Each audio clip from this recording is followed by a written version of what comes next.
আবার একটা হাতের কাজ নিয়ে আপনাদের সামনে এলাম।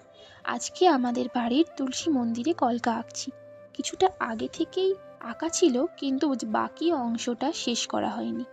তাই ভাবলাম আজকে একটু সময় করে পুরো কাজটা শেষ করে ফেলি।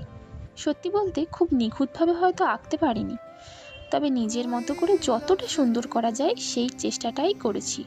আচ্ছা, ভিডিওতে একটি ইমোজি দিলাম, আপনারা চাইলে সেই ইমোজিটা কমেন্ট করে দিতে পারেন। আর যারা কমেন্ট করবেন নেক্সট ভিডিওতে আমি তাদের নাম নেব। তাহলে দেখি তো আজকের ভিডিওটা দেখে কতজন সেই ইমোজিটা কমেন্ট করেন। ভিডিওটি ভালো লাগলে অবশ্যই একটা লাইক শেয়ার করে পাশে থাকবেন। আর ইউটিউব থেকে দেখলে চ্যানেলটা সাবস্ক্রাইব, আর ফেসবুক থেকে দেখলে চ্যানেলটা ফলো করে পাশে থাকবেন। সাত সুন্দরীর পক্ষ থেকে সকলকে জানাই অনেক অনেক ভালোবাসা। আবার দেখা হবে নতুন কোনো সুন্দর কাজ নিয়ে। নমস্কার।